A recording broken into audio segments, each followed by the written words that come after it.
In this video, we're going to set up, solve and interpret the answers in growth and decay problems. Hard to do on the screen, but if you are revising, there is question 1 for you to go at. Maybe print out the graph and then have a go at these questions. So number 1, a yeast mixture doubles in volume every hour. Initially, there is 10 centimeters cubed of the mixture. Complete the table to show the volume of yeast present.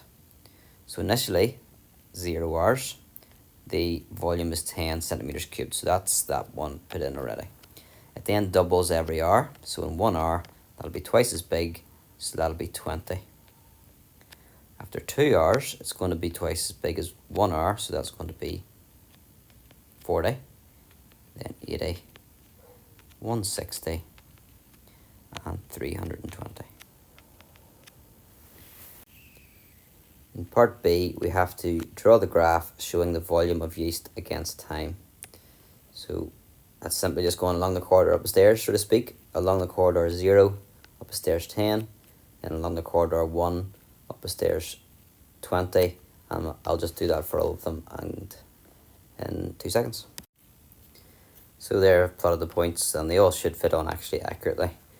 The next thing to do is to draw a nice smooth curve through those points. I'm not going to do that there live either. I'm going to have to just pause the video and give that a go. Main thing, it can be a wee bit wobbly, but make sure you go through every single point. And that is my attempt. So it goes through the points, so I would be happy I'd get full marks there. A wee bit wobbly there, maybe I'll try to go a wee bit too steep and then how to sort of correct it. They're going to give you the benefit of the doubt there with that one. Okay, on to part C. We have to estimate the volume of yeast present after 2.5 hours. So the time is along the horizontal scale. So 2.5 is there, and because it's actually really nice on mine, I can just read straight across and get 60. Everyone's might be slightly different. If it's slightly below, make sure you do it below and say 58 or whatever it is. I've got 60 there, so I'm going to put in 60. And then part D asks, how long will it take for the yeast to have a volume of 225 centimeters cubed?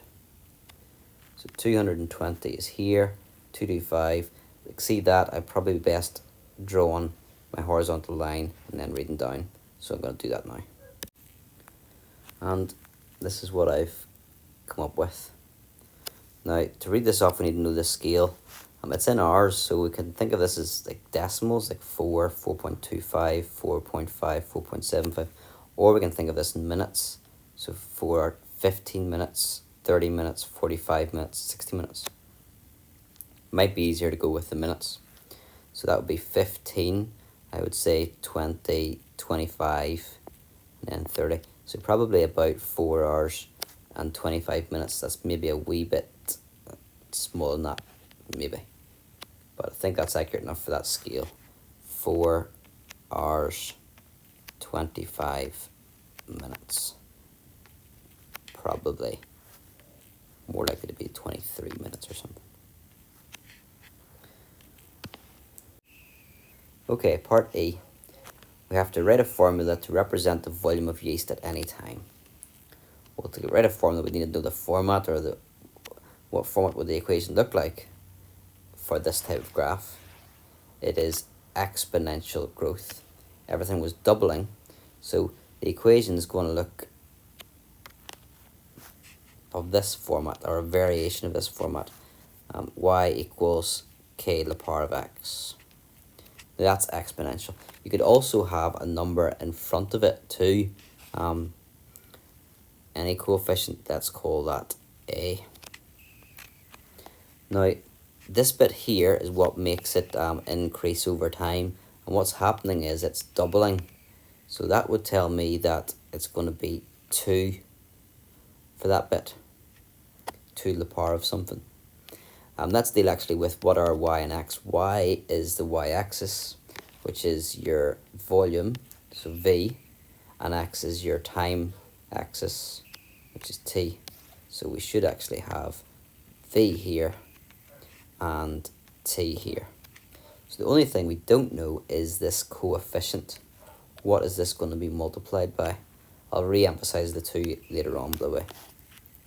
Well, when time is 0, if t is 0, that whole thing will go to 1, and we'll be saying that the volume is 1, but the volume is 10, so the initial volume is 10, and quite often this coefficient is the initial volume.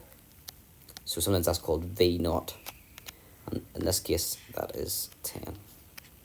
Why is there 2 to the power of t after it? Well, when we go to time being 1, we want to multiply that by 2, the 10 by 2, and when t is 1, we would just have a 2 there, so 2 tens is 20. When time is 2, we want to multiply that by another 2, or multiply by 4 in total. Well, 2 squared is 4, so 10 times 4 is 40. And that's how it works. So that is the formula to represent the volume of yeast at any time t.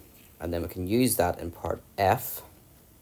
Let me just write the formula here again. V equals 10 and then 2 to the t. You might see the 2 to the t in brackets. You might just see a little dot in front of the 2, depends what level or what sort of textbook you're reading. Part F says, using the formula, estimate how long it will take for the yeast to be 100 times its initial volume. So if the initial volume is 10, then we want the volume to be 100 times bigger, so 1, 2.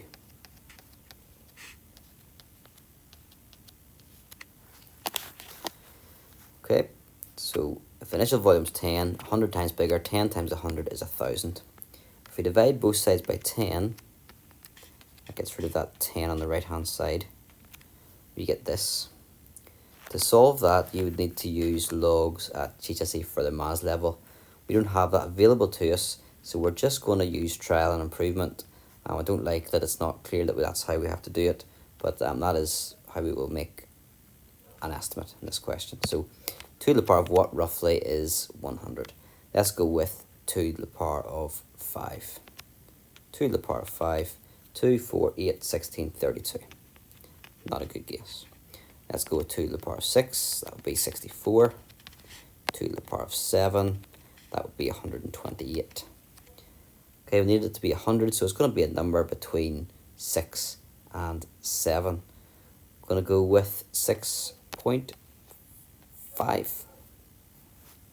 It's just an estimate.